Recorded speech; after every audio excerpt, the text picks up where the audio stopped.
Et notre invité est Yann Brossat, adjoint au maire de Paris, chargé du logement, de l'habitat durable et de l'hébergement d'urgence. Jean-Michel Apathy. Bonjour Yann Brossat. Bonjour. Les migrants, des hommes et des femmes, des enfants qui fuient la misère ou la guerre et les SDF aussi posent de nombreux problèmes dans les villes françaises. Et voilà ce que disait à leur propos le président de la République. C'était le 27 juillet dernier. La première bataille, c'est de loger tout le monde dignement. Je ne veux plus, d'ici la fin de l'année, avoir des femmes et des hommes dans les rues.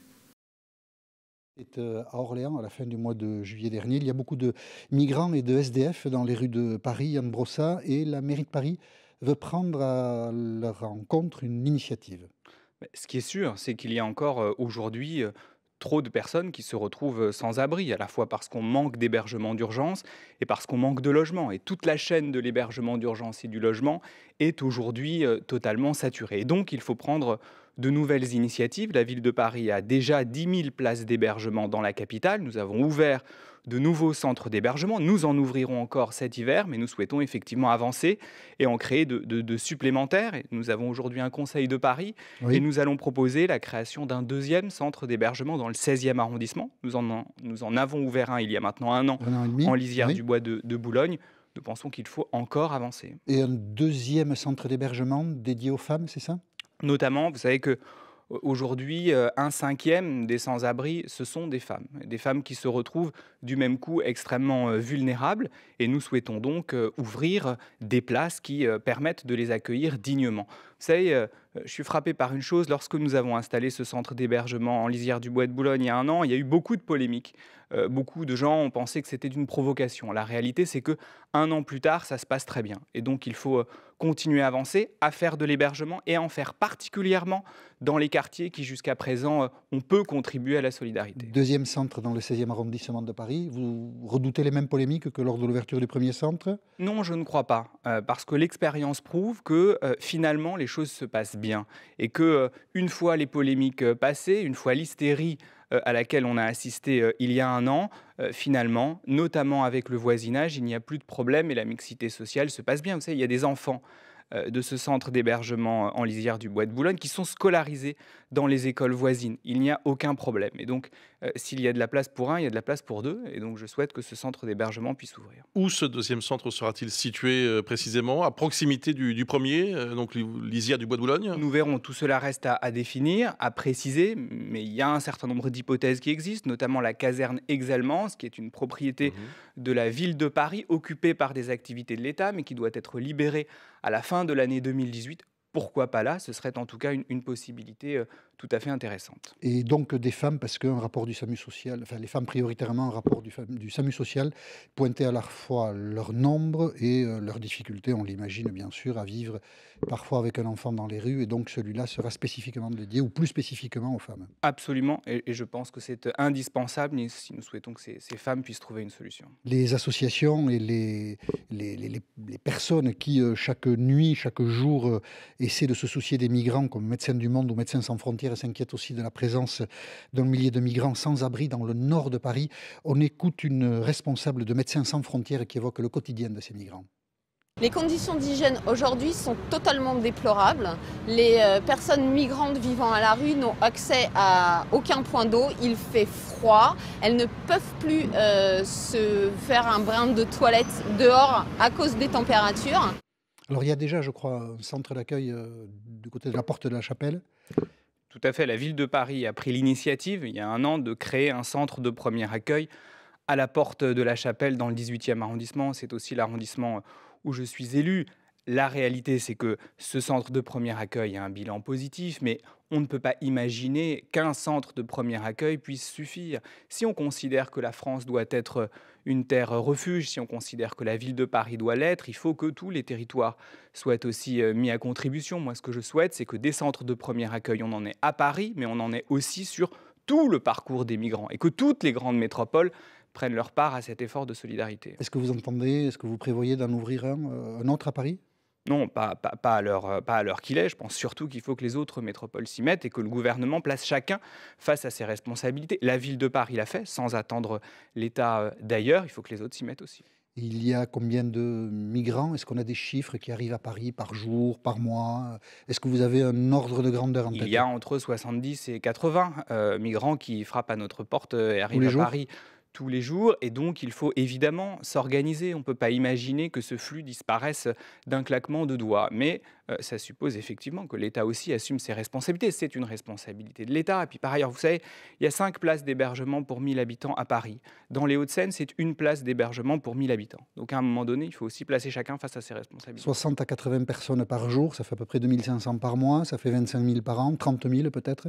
C'est à peu près cet ordre de grandeur. exactement cela. Mais moi, je crois que la France doit assumer une tradition de solidarité. Si ces gens viennent frapper à notre porte, c'est parce qu'ils espèrent quelque chose de la France. Et donc la France doit être à la hauteur de sa réputation. C'est un peu ce que disait le président de la République, d'ailleurs, dans les images que vous avez montrées.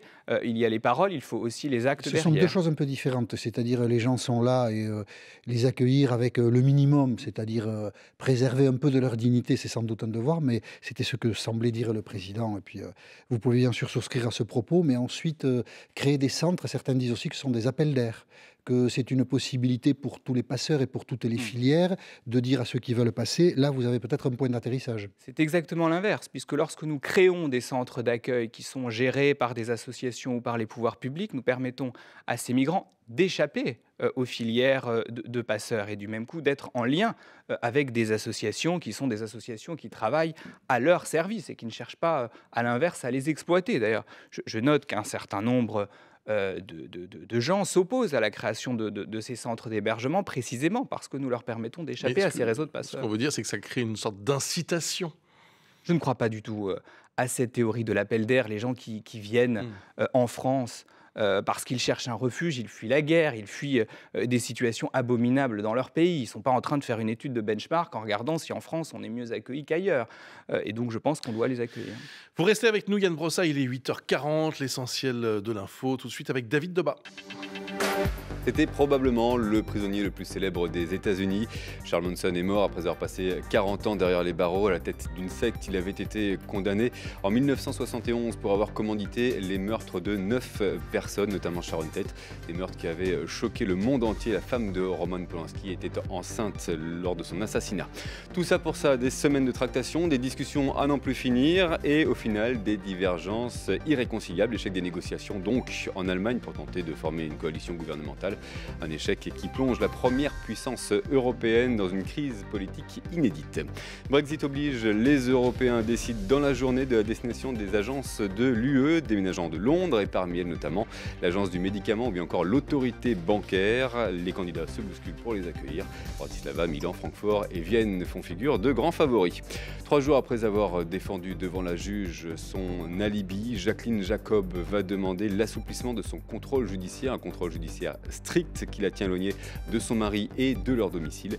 Les 2 septuagénaires sont soupçonnés d'avoir été les corbeaux et d'être impliqués dans le rapt et le meurtre du petit Grégory. France Info. Yann Brossa, adjoint à la maire de Paris, chargé du logement et de l'hébergement d'urgence, est notre invité ce matin sur France Info. Jean-Michel Apathy. Les maires de France, l'Assemblée générale des maires de France se déroulera à Paris cette semaine et BFM TV annonce ce matin que, alors BFM TV est catégorique, je ne sais pas quel est le statut exact qu'il faut donner à ce que dit cette chaîne de télévision, que le gouvernement renoncera, BFM est catégorique, à la réforme des APL qu'avait engagé le gouvernement, une réduction d'1,7 milliard d'euros des APL qui menaçait, dit-on, très vite plusieurs centaines d'organismes HLM, on disait entre 200 et 300. Est-ce que vous, puisque vous êtes chargé du logement à Paris, Yann Brossa, vous avez des informations peut-être ? Je n'ai pas de confirmation à l'heure qu'il est. Pas de confirmation, ça veut dire quoi? Je n'ai pas de confirmation. Que vous en avez entendu parler J'entends depuis plusieurs jours Oui.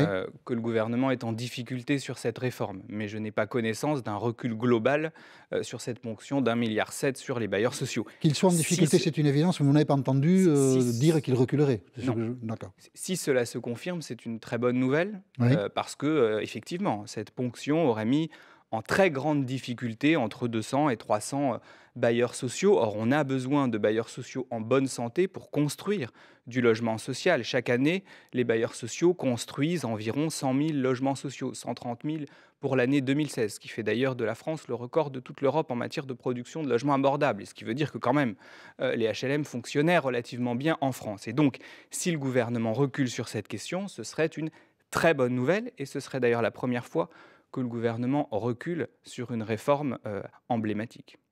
Oui, alors vous pensez sans doute à autre chose, c'est-à-dire au code du travail, mais on verra pour le logement, donc si c'est confirmé, peut-être dans la journée, peut-être mercredi ou jeudi, lors du En tout cas, je passage le du souhaite Premier ardemment. ministre ou du Président de la République devant l'Assemblée générale des maires. Un conflit oppose la mairie de Paris à Airbnb. Vous souhaitez limiter les locations d'un appartement dans la capitale à 120 nuits par an. Et Emmanuel Maril, qui dirige Airbnb en France, vous a répondu de la manière suivante, c'était sur France Inter la semaine dernière.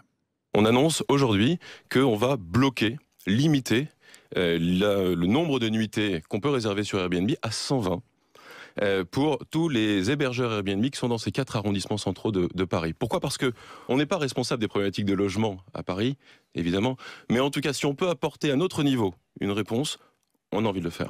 Voilà, Airbnb a envie de vous aider en limitant aux 4 arrondissements du centre de Paris le nombre de nuitées qu'il sera possible de commercialiser pour les propriétaires d'appartements. C'est une bonne nouvelle pour vous, elle est suffisante, Yann Brossat ? Quelle est la réalité? La réalité, c'est qu'à Paris, nous avons maintenant un développement frénétique des locations touristiques. Vous avez depuis 5 ans 20 000 logements qui ont été transformés en meublés touristiques, c'est-à-dire en réalité en hôtels clandestins. Ce ne sont plus des logements dans lesquels les Parisiens peuvent habiter, ce sont des locations touristiques à l'année. Et donc, il faut réguler ce phénomène. Non pas interdire la location occasionnelle, mais empêcher que des gens se transforment en businessman de la location touristique parce que ça nous prive de logement. Or, que dit la loi? La loi dit 2 choses. Elle dit, premièrement, vous n'avez pas le droit de louer votre logement au-delà de 120 jours par an. Et deuxièmement, les plateformes, notamment Airbnb, sont tenues de retirer les annonces présentes au-delà de 120 jours par an. Que nous dit le PDG d'Airbnb? Il nous dit on appliquera la loi dans 4 arrondissements de Paris. Oui. Il se trouve qu'aux dernières nouvelles, à Paris, il n'y a pas 4 arrondissements, il y a 20 arrondissements. Et donc, je dis à Emmanuel Maril, le PDG d'Airbnb, comme aux autres plateformes d'ailleurs, parce qu'il n'y a pas de raison de stigmatiser cette plateforme plutôt que les autres. C'est lui qui a la répondu. loi, voilà, c'est lui le leader.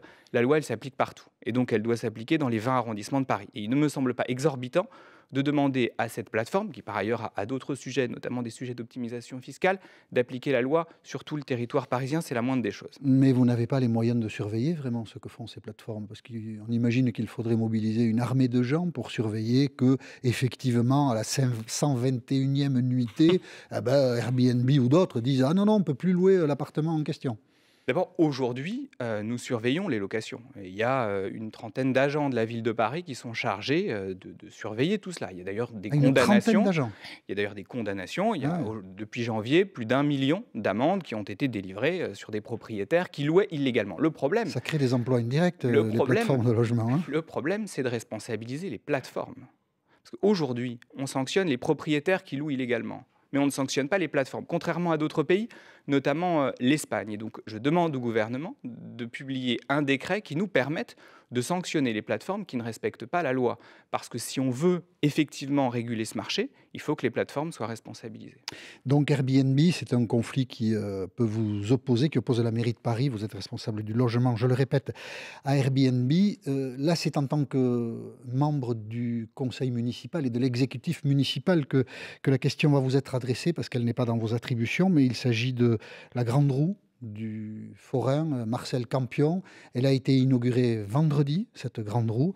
Et des touristes disent d'ailleurs que c'est très beau, et notamment un touriste italien qui trouve que Place de la Concorde, cette grande roue a quand même de l'effet. On l'écoute. Ça a été une impression très positive, assurément une très belle émotion. D'en haut, la roue donne un sens de la réalité de tout le territoire. Alors pourquoi Marcel Campion devrait-il enlever sa grande roue de la place de la Concorde alors qu'il dispose d'un contrat qui lui permet d'occuper le domaine public pendant 6 ans, et ce contrat, il l'a signé en 2015 ? D'abord, pour l'instant, il n'y a pas de décision prise. Ce sera un vote au Conseil de Paris. Je crois que le Conseil de Paris se prononce aujourd'hui sur ce sujet. Mais vous n'avez pas de doute sur le sens du vote ? Non, de même que les conseillers de Paris ont choisi à l'unanimité d'en finir avec le marché de Noël. Je crois que Marcel Campion est un forain à succès. Il a d'ailleurs fait fortune sur la base de ses activités. Mais pour autant, à Paris, ce n'est pas Marcel Campion qui décide de ce qu'on fait. Ce sont les élus de Paris. Et je crois que... Sur quelle base, là, sur la grande roue? Parce qu'on a compris sur le marché de Noël, on a compris les arguments, que les produits n'étaient pas suffisamment pas totalement faux. à la hauteur, etc. Et la grande roue, c'est quoi le problème? de fait, la perspective parisienne est endommagée par la présence de la Grande Roue. Beaucoup de gens le disent. D'ailleurs, beaucoup La d'associations... perspective visuelle, vous La voulez dire? perspective visuelle. D'accord. Beaucoup d'associations de défense du patrimoine le disent également. D'accord. Il faut tenir Et compte pourquoi de vous avez ce signé un qu'elles disent. contrat de 6 ans en 2015 alors? Bah, sans doute parce qu'à l'époque, nous n'avions pas conscience de l'ensemble des problèmes que ça posait. Ah Vous savez, bon on a le droit de changer d'avis. Vous La avez perspective pris d'un conscience marché. du On pourrait problème dire- esthétique On pourrait après dire- avoir signé on le contrat. pourrait dire la même chose du marché de Noël. Le Mais marché de moi, je Noël, parle de la Grande Roue. le marché de Noël existe depuis 2008. Un certain nombre de critiques ont été émises et nous avons considéré à partir de là qu'il fallait que tout cela change. Et je pense que les élus de Paris, qui sont les Ça fait un seuls peu règlement de compte, décisionnaires non? en la matière, ont le droit de le Ça fait faire. un peu règlement de Oui, compte. on a l'impression qu'on Pourquoi un Punition. règlement de compte? Ouais. Non, la ville de Paris n'a rien contre Marcel Campion, mais on a le droit de prendre des décisions Oui. au sein d'une instance Vous démocratique avez le qu'est droit le de Conseil changer. de Paris. Vous avez le droit de changer d'avis, vous voulez dire? Tout à fait. C'est Alors, ce qui est le cas. je vais vous montrer une personne qui a changé d'avis. Ah, Anne Hidalgo, écoutez ce qu'elle disait en 2015. Je suis très heureuse parce que le village de Noël s'améliore d'année en année. C'est un bel événement populaire et je vois plein de sourires, d'étoiles dans tous les yeux. Et donc ça fait plaisir à la mère que je suis. Et la Grande Roue, elle est vraiment très belle, très très belle. On est très fiers d'avoir cette Grande Roue ici. ah, très La fier. Grande Roue est très très belle. En C'est- 2015. Pourquoi serait-elle très très moche en 2017? Je n'ai absolument pas dit qu'elle était moche. Et Problème ce d'esthétique, serait vous dites. très injuste. C'est une question de perspective. C'est pas la Grande Roue en elle-même qui est laide. On dit parfois d'Anne Hidalgo qu'elle est sectaire, clivante. Je le lis souvent, notamment depuis le mois de septembre, avec cette espèce de campagne qu'on entend en permanence. Bah, écoutez, le fait est qu'il lui arrive de changer d'avis et de tenir compte de l'opinion publique. Mais on a l'impression qu'on ne sait pas tout dans cette histoire. Pour vous dire la vérité, les relations entre la mairie de Paris et Marcel Campion En tout n'ont cas- sans doute en jamais tout- été simples. En tout cas, Et si ça se trouve, jamais vraiment c'est transparentes. sûr qu'elles n'ont jamais été transparentes. D'ailleurs, quand Bien. il a installé la Ah. Grande Roue pour la première fois, lorsque Jacques Chirac était encore maire de Paris, il a dit qu'il allait installer un manège. Donc vous voyez qu'il se passe parfois un certain nombre de choses. Vous voyez, vous le dites vous-même, elles n'ont pas été... Elles ne l'ont pas toujours Transparentes. été par le passé, elles le sont aujourd'hui. Vous restez avec nous, 8h50, l'essentiel de l'info. David Debat. Et Journée internationale des droits de l'enfant ce lundi. Un rapport préconise des réactions urgentes des pouvoirs publics français. Rapport qui vise principalement les mineurs étrangers isolés, les enfants handicapés, mais également ceux vivant dans des bidonvilles. Charles Manson est mort, tueur psychopathe. Il était à la fin des années 60 à la tête d'une secte qui s'était rendue tristement célèbre par une série d'assassinats, notamment celui de Sharon Tate. La femme de Roman Polanski avait été tuée alors qu'elle était enceinte de plus de 8 mois. Angela Merkel reconnaît avoir échoué à former une coalition gouvernementale réunissant les conservateurs, les écologistes, mais également les libéraux. Et d'ailleurs, ce sont eux qui ont finalement jeté l'éponge, invoquant des divergences irréconciliables. C'est désormais au président de décider ou non s'il y aura de nouvelles élections. Et puis, la 13e journée du championnat de Ligue 1 s'est conclue par 2 matchs nuls, 0 partout entre Lyon et Montpellier, 1 partout entre Bordeaux et l'Olympique de Marseille. Hier, le PSG, Monaco et l'OL occupent les 3 premières places du podium. France Info. Yann Brossa, adjoint à la maire de Paris, chargé du logement et de l'hébergement d'urgence, est l'invité de France Info ce matin. Jean-Michel Apathy. Le dirigeant socialiste Gérard Filoche a publié un tweet samedi soir qui mettait en cause Emmanuel Macron. Un sale type, disait-il, les Français vont le savoir tous ensemble bientôt. Et toute l'imagerie qui accompagne ce tweet, notamment des personnes derrière et puis aussi un brassard qui a l'air de rappeler le Troisième Reich, donne une tonalité antisémite à ce tweet. Gérard Filoche, donc ce dirigeant socialiste, l'a retiré. Aujourd'hui, le Parti socialiste menace Filoche de l'exclure de ce parti. Qu'est-ce que vous avez pensé, vous, de ce tweet, Yann Brossa? Vous savez, je suis arrière-petit-fils de déportés. On ne joue pas avec l'antisémitisme, jamais. Et je pense que partout où l'antisémitisme se niche, partout où il s'immisce, il faut le traquer. Et donc je suis choqué par ce message de Gérard Filoche. Je ne pense pas, pour être honnête, que Gérard Filoche soit antisémite, mais ce tweet est antisémite et ce visuel est antisémite. Et donc je pense qu'il faut être extrêmement vigilant, de même que j'avais été choqué lorsque l'équipe de François Fillon, pendant la campagne présidentielle, avait diffusé un visuel d'Emmanuel Macron qui reprenait des codes antisémites. Et donc je pense qu'il faut évidemment être extrêmement ferme, extrêmement intransigeant face à ce type de message. Voilà, et l'exclusion du Parti socialiste, alors c'est pas votre parti, le Parti socialiste, mais on peut exclure quelqu'un pour quelque chose comme ça, d'après vous?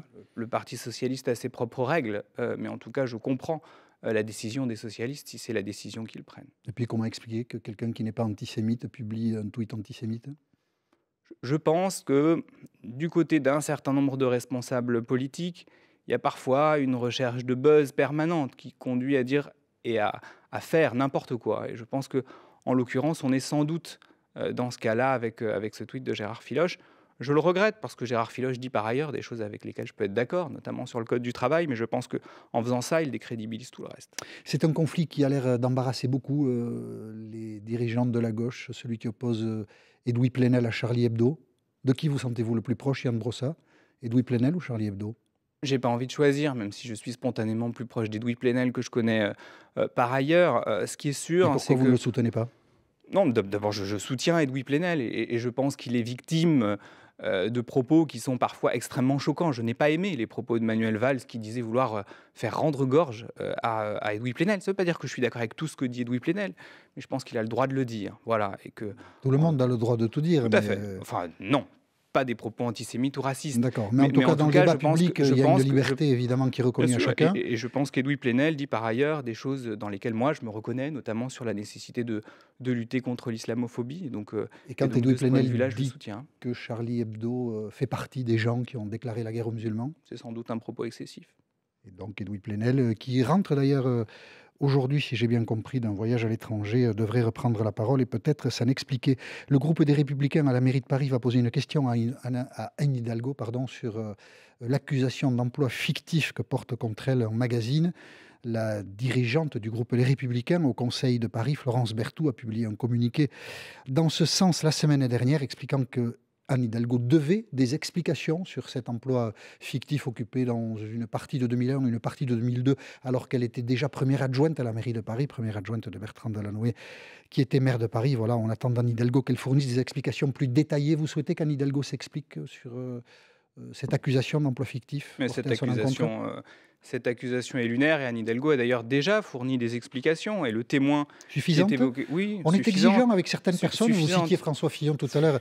On avait été très exigeant avec lui. On est très exigeant à l'égard d'Anne Hidalgo. Et d'ailleurs, le témoin qui est cité par Capital a complètement démenti les propos qui lui étaient prêtés par ce journaliste qui, par ailleurs... Et le journaliste dit « j'ai l'enregistrement oui, ». Journaliste qui, par ailleurs... Comme ça, tout est sur la table. Journaliste qui, par ailleurs, a été condamné en diffamation par le passé lorsqu'il a publié un certain nombre d'articles sur Bertrand Delanoë, Capital, et depuis longtemps, dans une campagne contre la mairie de Paris. On l'a vu par le passé, cette diffamation qui avait été prononcée par les juges, et je suis persuadé qu'il en ira de même. D'ailleurs, Anne Hidalgo a porté plainte en diffamation dans cette affaire. Anne Hidalgo est régulièrement attaquée, vous l'avez dit, depuis la rentrée, soumise à de nombreuses critiques. Est-elle toujours la femme de la situation ?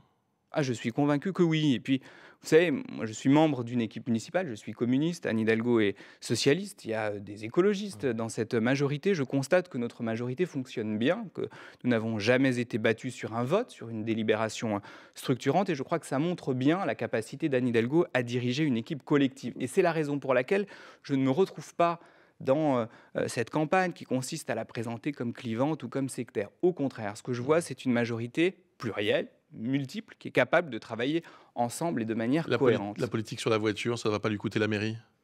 Je ne le pense pas. Et je pense au contraire que c'est une fierté. Elle sera réélue dans un fauteuil ? Non, c'est ça, je n'en sais rien. Et nous verrons bien, mais je pense que nous avons raison de lutter contre la pollution. Et que les Parisiens vous suivront. Et que les Parisiens vous suivront sur ce sujet, j'en suis convaincu. Vous savez, je reviens de Barcelone où il y avait un forum de maires européens. Toutes les villes font la même chose et je ne vois pas pourquoi Paris serait la seule ville d'Europe avec la même méthode.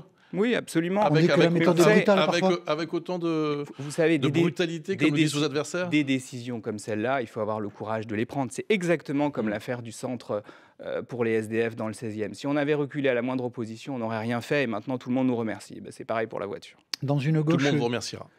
Dans une gauche qui est bousculée par Emmanuel Macron et sa victoire, Anne Hidalgo est au fond l'une des seules dirigeantes qui conserve un peu de solidité. Vous pensez que ça pourrait faire, dans la perspective de la prochaine élection présidentielle, une personnalité capable de prétendre à l'Élysée ?